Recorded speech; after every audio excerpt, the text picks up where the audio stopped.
Колко пари правят българските ютубъри? Със сигурност сте се питали колко пари прави The Clashers и дали целият му труд си струва. За да разберете това, останете до края на видеото и ще разберете.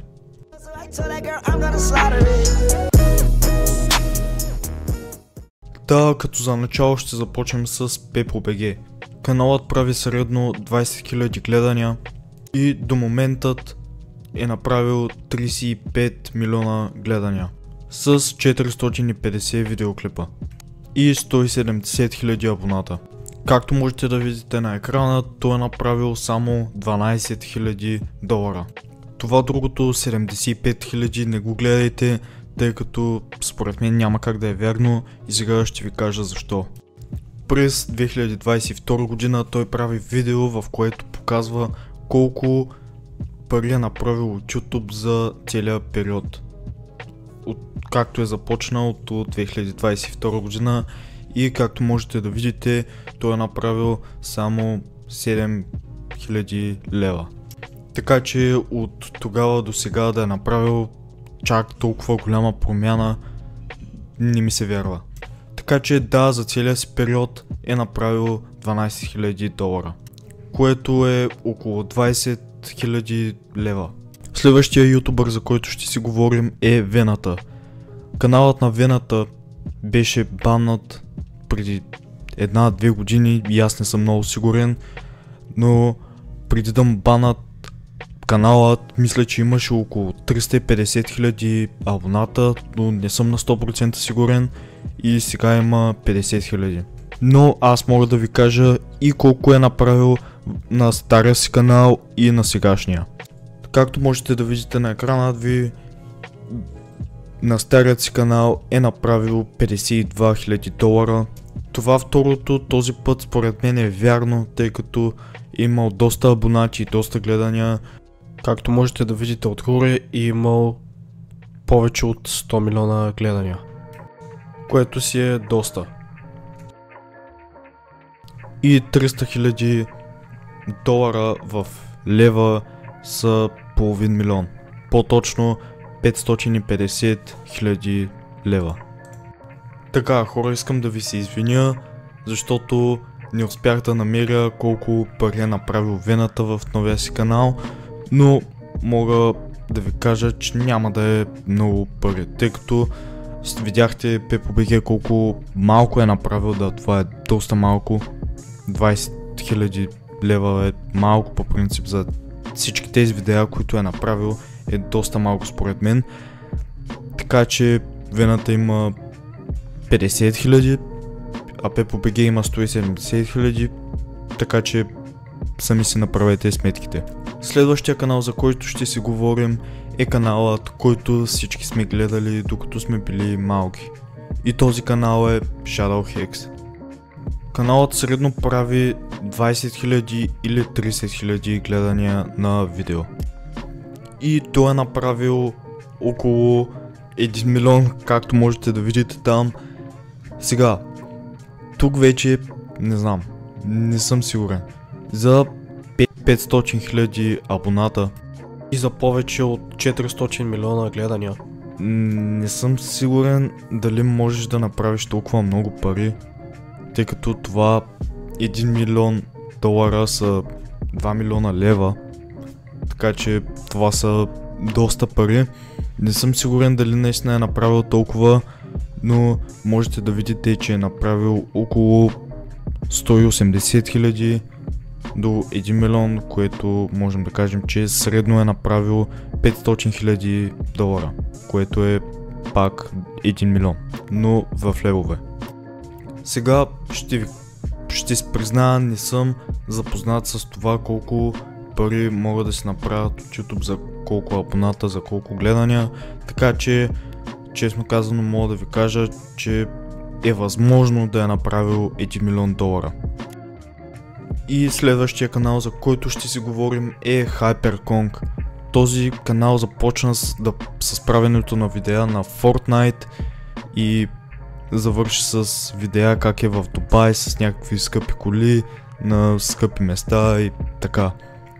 И реално това е поредният човек, който се прави на Android 8. и както можете да видите прави около 100, 150, 200 хиляди гледания на всяко видео, което е доста, според мен. Буквално The Clashers прави някъде толкова гледания на видео, въпреки че той пуска много по-често от него. Но сега, за жалост, ще трябва да видим от друг сайт колко пари прави, тъй като в другия сайт не пише колко е направил. Да, както можете да видите, в този сайт пише само колко прави месечно и на година.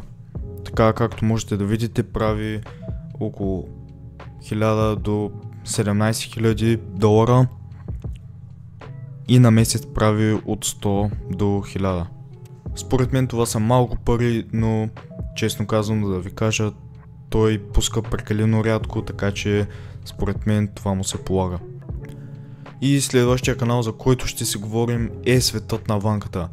Този канал започва да става все по-известен и по-известен, като прави доста интересни и смешни видеа. Както можете да видите, каналът прави страшно много гледания и е на път да стигне до 1 милион абоната. И каналът е направил буквално колкото Shadowhex. В смисъл, колкото Shadowhex, обаче с леки разлики. Както можете да видите, каналът има по-малко гледания от Shadowhex, но има повече абонати.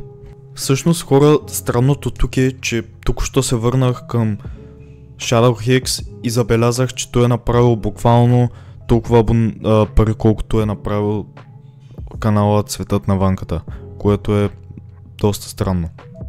И следващия канал, за който ще си говорим, е IDBG. Този канал всички сме го гледали преди около 4 години аз го гледах и изведнъж спрях, защото вече не ми беше интересно. Според мен и при вас е било така, тъй като преди каналът правеше много повече гледания, а сега прави около 100 000, 200 000, 300 000 макс.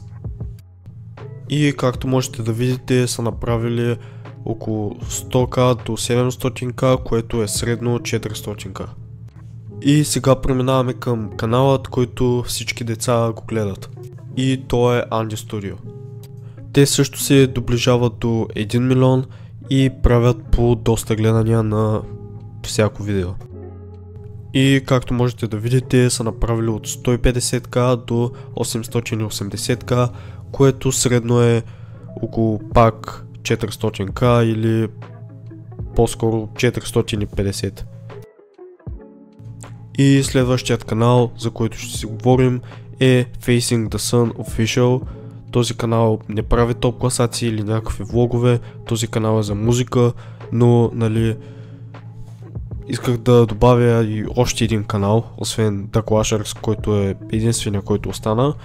И да, този канал не прави по принцип много гледания, но нали ако песента е на някой доста известен изпълнител, събира доста гледания, като примерно Ицо Хазарта или Криско. Както можете да видите, каналът е направил доста гледания благодарение на някои песни, прави стабилна заплата като за YouTube и е направил доста пари, като средно е направил около 1 милион или 1,5 милиона или 2 милиона. Нали, пак не мога да ви кажа точно колко е направил. И сега нали сетих, че Планета Official всъщност е направил много повече абоната и гледания. Както можете да видите, каналът е направил почти 7 милиарда гледания и почти 3 милиона абоната. И нали е направил средно 10 милиона лева. Сега хора, искам много да ви се извиня, че гласът ми е така, просто нали като започнах да правя видеото не бях болен, но сега като продължих да го правя, нали, като си го завършвах, се разболях и сега може да говоря малко носово и нали гласът ми да ви дразни малко. И така хора, най-после стигнахме до каналът, който всички очаквахте да чуете колко пари прави, и то е The Clashers. The The Clashers е най-известният влогър в България. Той прави изключително много гледания на всяко видео и има повече от 1 милион абоната, което го прави най-известният влогър в цяла България. И както можете да видите, не е направил малко пари. Само за една седмица е направил 4000 лева, а за целия си период е направил 2 милиона в левове. Според мен The Clasher заслужава много повече от това, тъй като качва 2 пъти седмично и прави доста висококачествени видеа. Но нали хора, също трябва да знаете, че The Clasher не прави парите си само от YouTube, той също има много спонсори, които също му дават пари, така че от спонсорите също прави доста голяма печалба. И така ще приключим клипът, хора. Много ви благодаря, че гледахте, надявам се, че клипът ви е харесал. Сега, преди да напишете хейт коментар за това, че не съм ви казал точния брой на парите, които са направили, аз няма как да ви кажа и никой не може да ви каже, освен хората, нали, YouTube каналите или самия YouTube. Дори няма сайт, който да ви покаже колко точно са направили ютубърите. Единствено може да направят такъв сайт и този сайт трябва да бъде направен от самия YouTube отново, иначе няма как да се разбере. Така че хора, казвам ви колко горе-долу са направили, за да можете да имате поне някаква представа. И да хора, така ще приключим клипът, надявам се, че ви е харесал. Ако съм пропуснал някой ваш любим ютубър, не забравяйте да напишете долу в коментарите. И аз, ако съберем поне 10 различни ютубъра в коментарите, ще направя втора част на колко пари правят ютубърите. Дори този път може да направя видео с американски ютубъри, не само с български. Така че да хора, не забравяйте да коментирате вашия любим ютубър и в следващото видео или последващото ще го обсъдим. И да хора, това беше от мен, не забравяйте да се абонирате, да харесате клипът и да хора, чао!